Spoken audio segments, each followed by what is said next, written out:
প্রিয় সিলেটবাসী, আপনারা সব ভালো আছেন?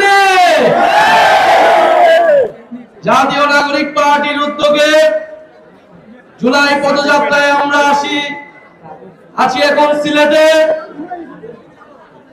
শাহজালাল শাহপুরান 360 আউলিয়ার পুণ্যভূমি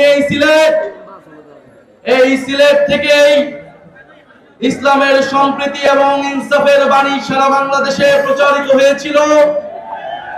আমরা বহু সংস্কৃতি বহু জাতির এই সিলেট অঞ্চলে, যেখানে আমাদের সিলেট ইতিহাস এবং ঐতিহ্য এবং সংস্কৃতির ধারক বাহক, সিলেট বাংলাদেশের আত্মপরিচয়। আমরা সিলেটে আছি জাতীয় নাগরিক পার্টি নতুন বাংলাদেশের বার্তা নিয়ে। প্রিয় সংগ্রামী বন্ধুগণ, আপনারা জানেন সিলেট কেবল প্রশাসনিক কোনো জেলা নয়। ইতিহাস এবং সংস্কৃতির আলোকে আমাদেরকে সিলেটকে দেখতে হবে। যুগ যুগ ধরে এই সিলেট বাংলাদেশের ইতিহাসকে ধারণ করে আছে। ব্রিটিশ বিরোধী আন্দোলন থেকে স্বাধীনতা সংগ্রাম এবং আমাদের জুলাই গণ অভ্যুত্থান,